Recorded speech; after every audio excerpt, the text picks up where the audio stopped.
Kabilang Dinagat Island sa mga nasa wind signal number 2 dahil sa bagyong Tino.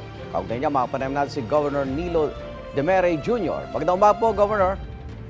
Magandang umaga, Igan. Good morning po sa inyong lahat. Mangangamusta lang po kami sa lagay ng panahon dyan ngayon.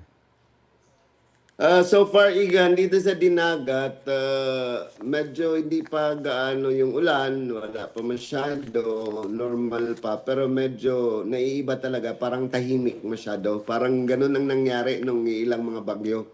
As projected naman, medyo mamayang tanghali o papuntang hapon, medyo dyan na talaga ito, medyo magkakaroon ng pag-iiba yung panahon. Pero preemptive evacuation na tayo. May Okay. mga more or less around 7,000 na tayong na i-evacuate, lalo na yung mga coastal areas Oho. natin.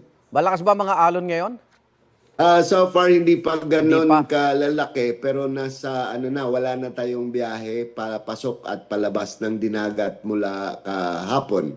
Ngayon naka signal number 2 na tayo, wala na tayong pinahintulutang magbiyahe. Governor, ano pang ibang paghahanda dyan sa bagyong Tino, dyan sa inyong lugar? Kahapon, nagpatawag na tayo ng PEDRA, yung pre-disaster risk assessment sa lahat ng line agencies. At nagdeklara na rin tayo, Igan, kahapon na walang pasok ngayon at Opo. sa eskwelahan at pati yung mga government offices natin at private offices nagdeklara na tayo ang mga may pasok is yung mga nasa ospital, mga nasa ating rescue, kapulisan at yung mga nasa frontline service natin. Yun lang ang Opo. pinapapasok natin ngayon. Lahat ay pinagpahanda natin, although hindi pa gaanong maulan at mahangin, pero pinahanda na natin mula kahapon hanggang today po, Igan. Opo. Yung 7,000, saan pong mga coastal areas galing po yun, Governor?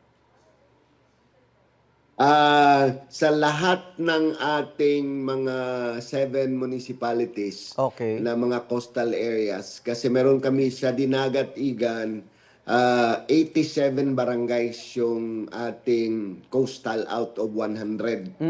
So itong lahat na prone, lalo na yung kasi tiningnan namin yung projection, parang ang tinahak niya na landas is yung dinaanan ni yung tumama sa Eastern Samar at Tacloban, yung Opo. Yolanda. Okay. Halos parehas sila ng dinaanan na kami ay nahagip sa bandang dulo ng Dinagat Islands, yung municipality of Loreto at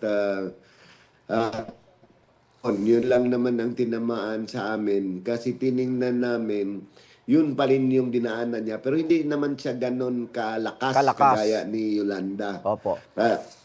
Pero yung kanyang tinahak na projection, halos parehas lang sila eh.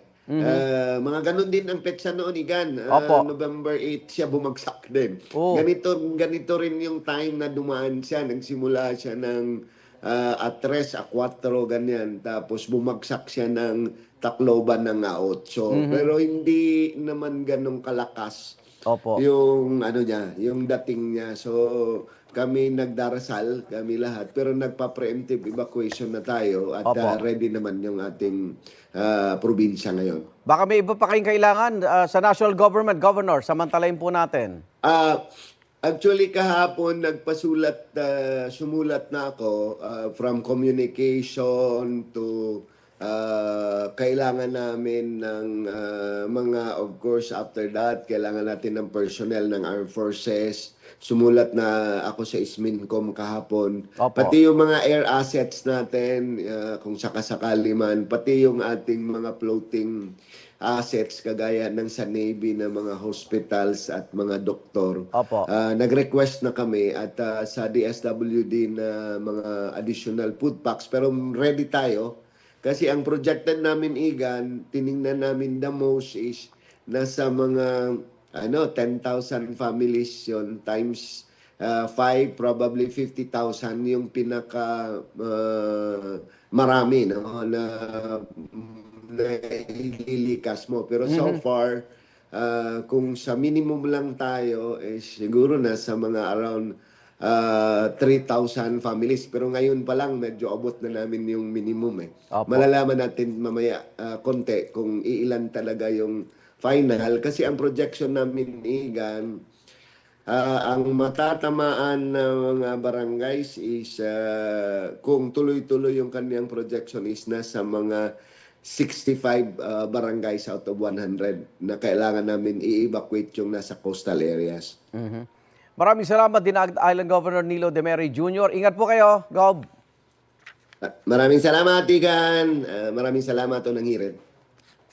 Igan, mauna ka sa mga balita, mag-subscribe na sa GMA Integrated News sa YouTube para sa iba't ibang ulat sa ating bansa.